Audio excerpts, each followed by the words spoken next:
और महाराष्ट्र की सियासत को लेकर मुंबई से लेकर दिल्ली तक जबरदस्त हलचल है। दिल्ली में जेपी नड्डा से अमित शाह की मुलाकात खत्म हो गई है और थोड़ी देर में फडणवीस भी दिल्ली पहुंचेंगे। तो बड़ी खबर, दिल्ली में जेपी नड्डा से अमित शाह की मुलाकात चल रही थी, ये मुलाकात खत्म हो गई है।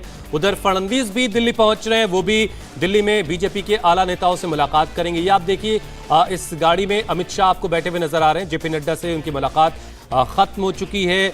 अभी डिटेल अभी आनी बाकी है कि और क्या क्या हो सकता है, क्या जो मौजूदा हालात हैं उसमें बीजेपी का अगला कदम क्या होगा, क्या अविश्वास प्रस्ताव या फिर राष्ट्रपति के पास पहुंचेगी बीजेपी महाराष्ट्र की मौजूदा सियासत को लेकर के। ऐसे तमाम सवाल हैं जिनके जवाब अभी आने बाकी। लेकिन उससे भी बड़ी चीज तो ये कि एकनाथ शिंदे का भी अभी कैमरे के सामने आना बाकी है कि हो क्या रहा है और कुल कितने नंबर उनके पास हैं। ये खुलकर कोई भी कुछ नहीं बोल रहा है, लेकिन जो हलचल है उन तस्वीरों से आप आकलन लगा सकते हैं कि जो सियासत महाराष्ट्र की हिली है उसके जो हम कह सकते हैं कि रिपल्स वो इस वक्त दिल्ली में नजर आ रहे हैं। आप देख रहे हैं कि गृह मंत्री अमित शाह, जिन्हें चाणक्य कहा जाता है बीजेपी का, वो इस वक्त जेपी नड्डा के घर पहुंचे थे। उनकी मुलाकात हुई थी, बातचीत और मुलाकात खत्म हो चुकी है। अब वो जब वापस लौटे, उनके साथ जेपी नड्डा भी नजर आ रहे हैं। देखिए, जेपी नड्डा भी जो बीजेपी अध्यक्ष हैं वो गृह मंत्री अमित शाह के साथ नजर आ रहे हैं, साथ में दोनों हैं।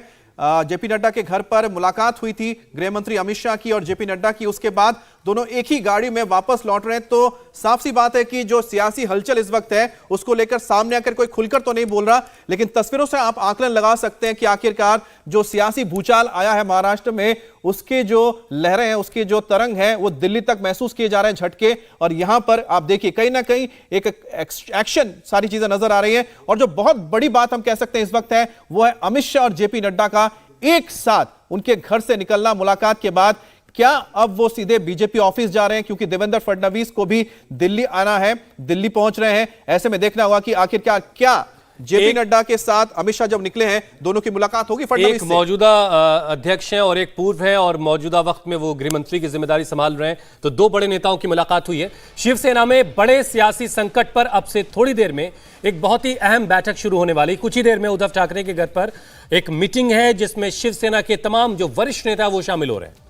और आपको बता दें कि शिवसेना के 34 जो बागी विधायक इस वक्त सूरत में मौजूद हैं, एक उनके साथ निर्दलीय विधायक है, तो कुल मिलाकर 35 जो विधायक हैं वो एकनाथ शिंदे के साथ इस वक्त मौजूद हैं सूरत में। वहीं दूसरी तरफ मुख्यमंत्री के घर पर लगातार कोशिश हो रही है कि इस क्राइसिस से कैसे निकला जाए, इसको लेकर बातचीत भी हो रही है। तो आपको बता दें कि इस वक्त बहुत हलचल तेज है और जो अहम मीटिंग्स हुई है उसके बारे में आपको बता देते हैं। एक जो मीटिंग है वो इस वक्त वर्षा बंगलो में चल रही है, जहां पर हमारे संवाददाता मौजूद हैं। राजेश, क्या अपडेट है? कौन कौन से नेता आज की इस बैठक के लिए पहुंच रहे हैं? वर्षा,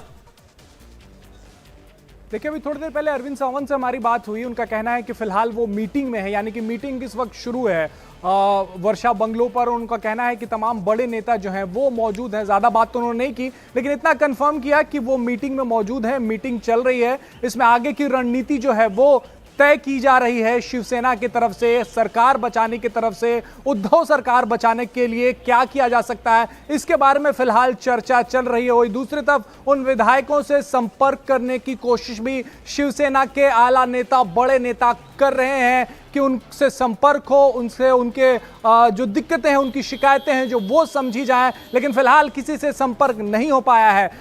शिवसेना के जो बड़े नेता हैं जो इस वक्त वर्षा में मौजूद हैं वो भी बड़ी शिद्दत से एकनाथ शिंदे के बयान का, उनकी तरफ से कोई बयान आए उसका इंतजार कर रहे हैं। तो शिवसेना मंथन कर रही है, लेकिन फिलहाल उनके नेता बहुत कुछ अभी बता पाने की स्थिति में नहीं है। हुसैन, अच्छा, लेकिन अब आपसे जानेंगे कि आखिरकार जो मीटिंग वहां चल रही है उसके तो ठीक है, उसके क्या सामने आते हैं नतीजे। लेकिन एक अहम मीटिंग जो दिल्ली में हो गई वो है जेपी नड्डा, बीजेपी के अध्यक्ष, और गृह मंत्री अमित शाह की। और दोनों ही देवेंद्र, जो हम तस्वीरें देख पा रहे हैं, जब मीटिंग खत्म हुई दोनों एक साथ बैठकर निकले। एक ही गाड़ी में अमित शाह भी है, जेपी नड्डा भी है। आप इसको अब किस तरह से देखेंगे?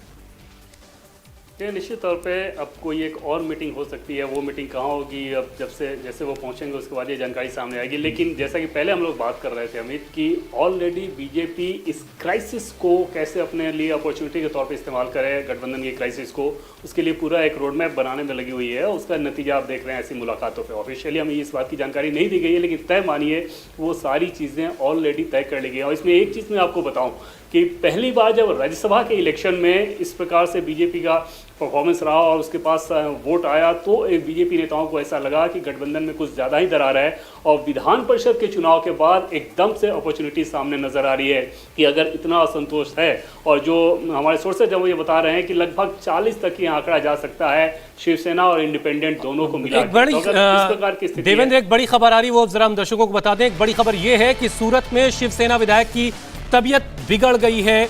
नितिन देशमुख, उनकी तबीयत खराब हुई है। और ज्यादा अपडेट हम निर्णय कपूर से लेंगे। निर्णय, आप बताइए कि आखिरकार क्या खबर है, नितिन देशमुख की अब हालत कैसी है? देखिए, नितिन देशमुख जो है, उन्हें सूरत के सिविल हॉस्पिटल में, न्यू सिविल हॉस्पिटल कंपाउंड में एडमिट करवाया हुआ है, स्पेशल वार्ड में, स्पेशल रूम नंबर 15 में इस वक्त वो एडमिट है। और बताया जा रहा है कि अब काफी स्टेबल है। घटनाक्रम कुछ इस प्रकार से सामने आ रहा है कि वो करीब 1:30 बजे के आसपास रात को शायद एकनाथ शिंदे के साथ ही पहुंचे थे सूरत। और बताया ये जा रहा है कि डॉक्टर्स का ये कहना था कि एक तो हो सकता है ट्रैवल की वजह से थोड़ा वो एग्जॉस्ट हो गए थे, और दूसरा शुरुआत में काफी अनसर्टेनिटी बनी हुई थी कि तमाम जो ये दावे किए जा रहे हैं कि 35 एमएलए एक साथ पहुंचेंगे यहाँ पे, तो वो सच में पहुंचेंगे या नहीं, क्योंकि शुरू में एकनाथ शिंदे के साथ खाली 8 या 9 एमएलए ही पहुंचे थे रात में सूरत। उसके बाद रात में धीरे धीरे करके एमएलए का आना शुरू हुआ। बताया जा रहा है कि शायद उस चीज को लेकर के नितिन देशमुख शायद थोड़ा सा एंजाइटी में भी थे, और थोड़ी उनके मन में अनिश्चिंतता भी बनी हुई थी। इस वजह से तनाव बढ़ गया था उनका, और इस चक्कर में उनकी तबीयत बताया जा रहा है कि थोड़ी ज्यादा बिगड़ गई, जिसके बाद उन्हें इमीडिएटली सूरत के जो सिविल हॉस्पिटल है उसमें एडमिट करवाया गया। और बताया जा रहा है कि अब उनकी हालत काफी स्थिर है, काफी हद तक वो रिकवर भी कर चुके हैं। और यहाँ पे आप देख सकते हैं कि जिन नंबर्स की दरकार थी इस ग्रुप को, उसके पास वो नंबर भी अब यहाँ पे पूरी तरह मौजूद हैं। तो बताया ये जा रहा है कि जो नितिन देशमुख थे, उनके मन में एक थोड़ा सा नहीं, बिल्कुल आपकी बात सही है, क्योंकि जब इस तरह के आपने एक कदम उठाया है, पिछली बार जब देखा गया था ये जी निर्णय, क्योंकि जिस तरह से आप देख सकते हैं कि बहुत सारा स्ट्रेस है, बहुत सारी एंजाइटी और जो कदम उठाया गया उसको लेकर हो सकता है कि उनकी तबीयत बिगड़ गई हो, उसके बाद उनको ट्रैवल करना पड़ा। राजेश, आप जरा बता सकते। चलिए, एक और बड़ी खबर आ रही है, शरद पवार के घर पर प्रफुल्ल पटेल पहुंचे हैं। तो आप देखिए कि एक के बाद एक जो मुलाकातों का सिलसिला है वो जारी है। दिल्ली में इस वक्त जो बड़ी खबर आ रही है, पवार के घर पर महाराष्ट्र के हालात पर चर्चा करने के लिए प्रफुल्ल पटेल पहुंचे हैं। तो ये बड़ी खबर, शरद पवार दिल्ली में हैं, उनसे मुलाकात करने के लिए प्रफुल्ल पटेल पहुंचे हैं, और भी एनसीपी के जो नेता हैं वो भी दिल्ली पहुंच रहे हैं। तो क्या शरद पवार वो शख्स हो सकते हैं जिनके पास इस मौजूदा हालात में, मुश्किल हालात की कोई दवा है? राजेश, हमने देखा है देवेंद्र, आज जो मुलाकात हुई है ये शरद पवार साहब के से मिलने के लिए पहुंचे हैं, प्रफुल्ल पटेल पहुंचे हैं, और भी विधायक वहां से दिल्ली पहुंच रहे हैं। तो क्या शरद पवार ऐसे मौके पर कुछ ऐसा कर सकते हैं, उनके हाथ में कुछ ऐसा हो सकता है कि इस संकट की स्थिति से वो महाविकास अघाड़ी की सरकार को निकाल ले जाएं? और निश्चित तौर पर शरद पवार की अगर आप बात करें तो क्राइसिस मैनेजमेंट में बहुत बड़ी उनकी भूमिका रहती है, लेकिन इस मामले में उनके ऑप्शन थोड़े सीमित इस लिहाज से हो जाते हैं कि अब वो विधायक महाराष्ट्र में नहीं है, उन तक उनका एक्सेस उतनी आसानी से नहीं हो सकता, ना उनका हो सकता है ना उद्धव ठाकरे का हो सकता है। तो यहाँ पर इनके विकल्प बहुत ज़्यादा सीमित हो जाते हैं। हालांकि शरद पवार को पहले भी हमने देखा कि अपने एनसीपी की क्राइसिस को उन्होंने किस तरीके से निपटा था, लेकिन ये क्राइसिस क्योंकि शिवसेना का है तो वहाँ पर ऐसे ही शरद पवार का विकल्प कम है, और ख़ासतौर पर तब जब वो विधायक वहाँ से निकल कर दूसरी जगह चले गए हैं। दूसरी चीज़ की जो अमित शाह और जेपी नड्डा अब एक गाड़ी में निकले हैं, अब आगे की उनकी जो मुलाकात है उसका महाराष्ट्र के पॉलिटिकल डेवलपमेंट से कोई लेना देना नहीं। संभवतः वो उपराष्ट्रपति के यहाँ जाएंगे और उसमें जो राष्ट्रपति का जो चुनाव होना है उसको लेकर कुछ बातचीत हो सकती है, उसका महाराष्ट्र के घटनाक्रम से कोई लेना देना नहीं। अच्छा देवेंद्र, एक बात बताइए कि एक जो खबर आ रही है इसको हम और ज्यादा हम कह सकते हैं कि बड़ा घात, या कह सकते हैं कि बहुत बड़ा डेंट लगने जा रहा है शिवसेना को। अब जो 5 ऐसे विधायक जो एकनाथ शिंदे के साथ हैं, उनका कहना है कि हमारे पास 35 नहीं, हमारे पास 40 है, 40 विधायक हैं साथ में। क्या बिल्कुल, जिस नंबर्स को लेके होमवर्क किया गया है वो नंबर है 40 का। हालांकि वो सारे अभी सूरत नहीं पहुंचे हैं। शिंदे के समर्थकों का ये कहना है कि कुछ ऑलरेडी रास्ते में हैं, और उस 40 का जो ब्रेकअप है वो ब्रेकअप ऐसा होगा कि उसमें 35 शिवसेना के रहेंगे, 5 निर्दलीय रहेंगे। और अगर ये 40 का आंकड़ा रिटेन रह जाता है तो बहुत स्पष्ट सी बात है कि महाराष्ट्र की सरकार गिरेगी, मौजूदा सरकार गिरेगी। और उसकी सबसे बड़ी वजह ये रहेगी कि जो क्राइसिस मैनेजमेंट लगातार असंतोष के स्वर के बाद भी होना चाहिए था, वो गठबंधन के किसी दल ने भी वो करने की कोशिश नहीं की। और ऐसा लगता है कि सभी दल सिर्फ इस फिराक में लगे रहे कि सत्ता में जो उनकी भागीदारी है उसका कैसे ज़्यादा से ज़्यादा फायदा उठाया जाए, ना कि जो एक पॉलिटिकल मैनेजमेंट की जरूरत पड़ती है, क्योंकि ये कोई अचानक से ऐसा नहीं है। बिल्कुल जी सर। और अगर 40 नंबर हो जाते हैं तो फिर शिवसेना के पास बचेगा क्या, ये भी एक सवाल। अच्छा, सूरत से क्या कनेक्शन है, कुछ आप ढूंढ पाए कि ये महाराष्ट्र के मुंबई से खासतौर से सूरत जाना, तो सूरत से भी कोई कड़ी जुड़ रही है क्या? देखिए, उसमें सबसे पहली बात तो कि क्योंकि ये नज़दीक है महाराष्ट्र से, दूसरी चीज़ कि वहाँ पे बीजेपी के कई बड़े ऐसे नेता हैं, खासतौर पे गुजरात बीजेपी अध्यक्ष CR पाटिल, कि अगर किस प्रकार के फैसिलिटी के सहयोग की ज़रूरत पड़े तो एकनाथ शिंदे, देवेंद्र फडणवीस के मार्फत या किसी तरीके से वो संपर्क कर सकते हैं।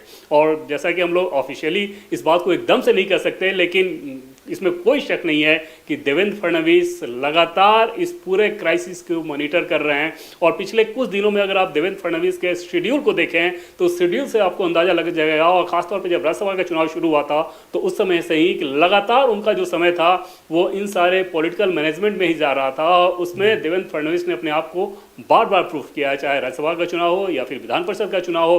विधान परिषद के चुनाव में बीजेपी के नेता भी ये नहीं मान रहे थे, वो ये कह रहे थे कि इस बार फडणवीस ने गलती कर दी, जबकि फडणवीस इस बात पे श्योर थे कि 5वां कैंडिडेट वो अपना जिता लेंगे। और जीत के बाद भी फडणवीस का वो बयान देखिए कि तब तक संघर्ष जारी रहेगा जब तक महाराष्ट्र में एक लोकप्रिय सरकार का गठन ना हो जाए। और उस लिहाज से समझा जा सकता है कि इस पूरी रणनीति में फडणवीस की क्या भूमिका होगी, गुजरात की क्या भूमिका हो सकती है, या सूरत की क्या जाहिर सी भूमिका बात हो है सकती कि अगर विपक्ष में रहते हुए भी देवेंद्र फडणवीस लगातार बहुत ही एक्टिव रहे हैं और उसी का ही शायद नतीजा रहा है कि किस तरह से राज्यसभा के चुनाव हो या फिर MLC के चुनाव जो हुए थे उसमें बीजेपी ने जबरदस्त परफॉर्म किया है। राजेश, फिलहाल वहां पर क्या हालात है? बूंदाबांदी शुरू हो चुकी है क्या? वर्षा बंगले में वर्षा हो रही है? किस तरह की हालात है वहां पर?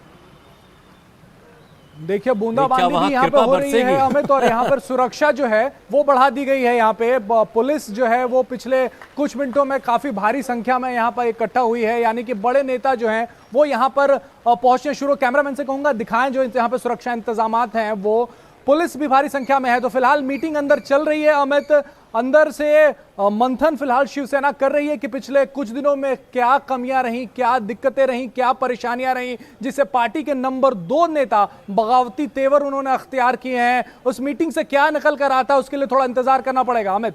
अच्छा, एक बात बताइए कि जो अब जो नया आंकड़ा हमने बताया, जो दावा किया जा रहा है एकनाथ शिंदे ग्रुप की ओर से कि हमारे पास 40 हैं, ये 40 का फिगर आप जरा हमको समझाएंगे कि 40 का फिगर कैसे बन रहा है? देखिए, 35 बताए जा रहे हैं कि शिवसेना के विधायक हैं जो एकनाथ शिंदे के साथ हैं, और 5 ऐसे विधायक हैं जो चुनाव जब हुए थे और चुनाव के बाद जब महाविकास आघाड़ी की सरकार बन रही थी तब उन्होंने शिवसेना को समर्थन दिया था।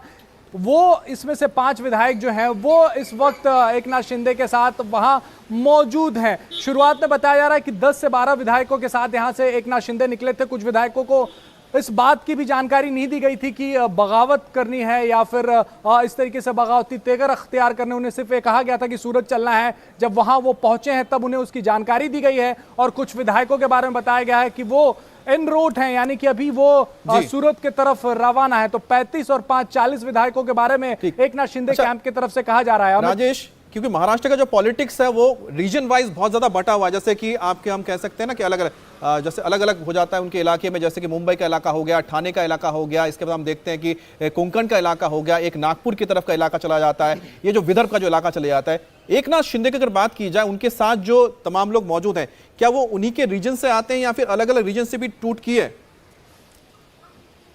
देखिए, और राजेश, इसमें एक चीज और राजेश इसमें एक चीज और जरा आप बताइए, क्योंकि आप वहां हैं, आप महाराष्ट्र की सियासत को बखूबी समझते हैं। क्या 55 में से 35 या 40 विधायक टूट सकते हैं? ये इतना वायबल आपको लगता है? पिछले कुछ वक्त में क्या इतनी ज्यादा नाराजगी विधायकों में रही उद्धव ठाकरे को लेकर के, मौजूदा सरकार को लेकर के, कि वो इतनी बड़ी तादाद में एकनाथ शिंदे के साथ टूटकर चले जाए?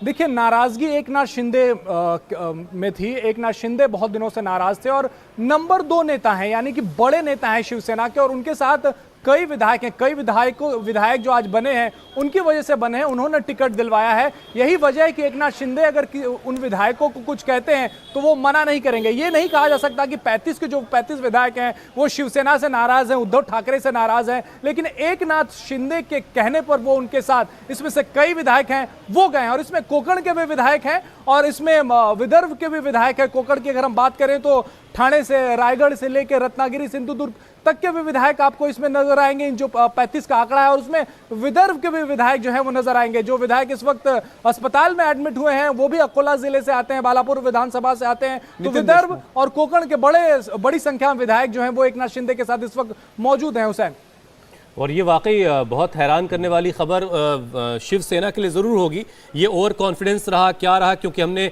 नारायण राणे को 12 तारीख को ये कहते हुए सुन लिया था कि उद्धव सरकार जो है अल्पमत में आ चुकी है, और आज 21 तारीख हो गई है। आज इंटरनेशनल योगा डे मनाया जा रहा है और आज के दिन योग हो गया, योग की जगह वियोग हो रहा है। तो आज जो है इस तरह की खबर आ रही है। अच्छा देवेंद्र, आप बताइए कि अभी हमने नड्डा साहब को और अमित शाह साहब को दोनों को एक गाड़ी में बैठकर जाते देखा, इनकी मंजिल कहाँ है, कहाँ जा रहे थे?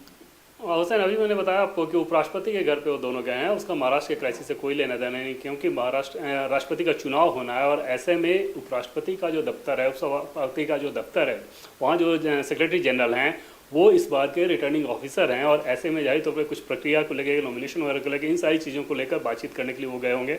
महाराष्ट्र के क्राइसिस से उपराष्ट्रपति के घर जाने को लेकर कोई लेना देना नहीं। अच्छा देवेंद्र, एक चीज हम समझना चाहते हैं कि ये जो पूरा का पूरा मसला हुआ एक दिन में तो हुआ नहीं होगा, जैसा आप भी बता रहे हैं लंबे वक्त से चला होगा। तो इसमें एक देवेंद्र फडणवीस जो कि लगातार हम देख रहे थे कि वो एक्टिव थे।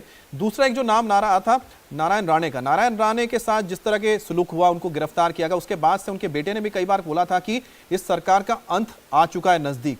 क्या इसमें भी उनका कुछ रोल रहा है कि विधायकों को, क्योंकि वो एक्स शिवसेना में रहे हैं?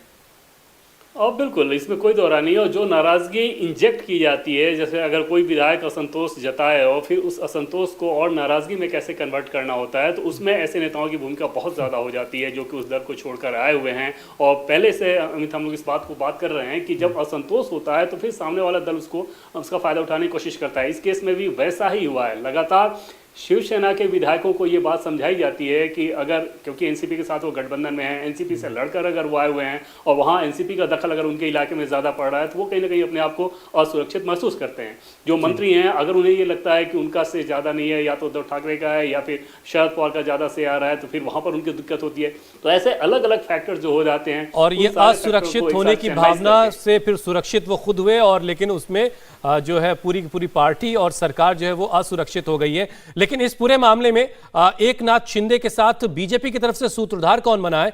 तो इस वक्त की बड़ी खबर महाराष्ट्र से। वर्षा बंगलो में इस वक्त उद्धव ठाकरे अपने वरिष्ठ नेताओं के साथ, अपने वरिष्ठ साथियों के साथ बैठक कर रहे हैं और शिवसेना विधायकों की बैठक चल रही है। खबर यह है कि महाराष्ट्र में एक बड़ा सियासी संकट आ गया है और मौजूदा हालात को देखते हुए सीएम आवास की सुरक्षा भी बढ़ा दी गई।